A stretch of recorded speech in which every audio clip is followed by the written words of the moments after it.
Hey everyone, I've seen several people asking whether they should get the Galaxy S6 Edge, the Xperia Z3, or maybe even hold off for the Xperia Z4. So as you tell by the title of my video, I'm going to go with the Sony phones. And just before I begin this, just in fairness to the S6 Edge, I don't actually own the phone, but my sister has it, so I've used it a decent amount, just tested it out, and I do think it's a great phone. It's one of the best phones on the market. There's also advantages that it has over the Sony phones, like the fingerprint scanner and the curved display itself, which I think are really cool. And I'm hoping that they get put into the Sony phones eventually.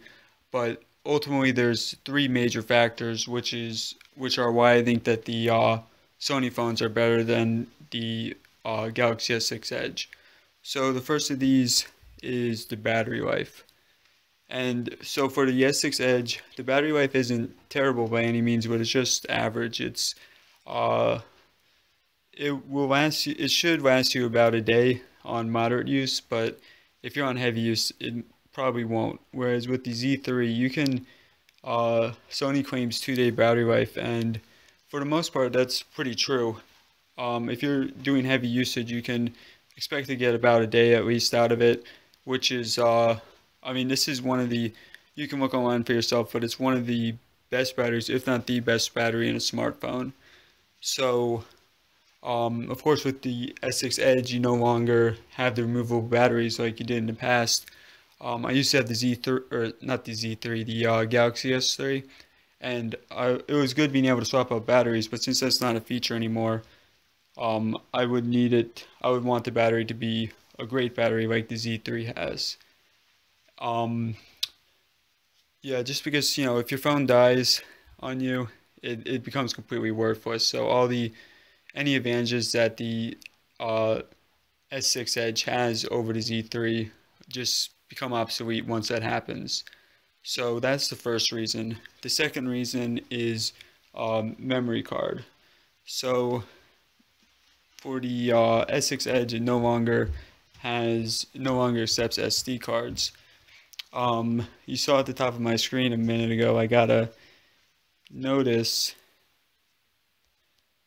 Yeah, so I mean for this I have 32 gigabytes internal, 32 gigabytes on my SD card, and I'm still running out of space. So I'll probably upgrade to a 64 gigabyte or maybe even 128 gigabyte. It's a lot cheaper than upgrading through regular storage. That's one of the reasons why I originally switched from Apple to Samsung in the first place, was having that removable storage. So for me, that's a huge thing. And finally, the last reason is, pull this up, is price. So with the S6 Edge, you're going to be paying, of course, this is going to change depending on your carrier and which location of the world you're in. But for the S6 Edge, you're going to be paying, even on contract, you're going to be paying a minimum of about $300, and that's just for the 32 gigabytes of storage. For the Z3V or the Z3, depending on your carrier, it's usually free on contract now, and you can pick it up for about $500. So, just in my opinion, those are, like I said at the beginning, there's certain things that the S6 Edge does that the Xperia doesn't.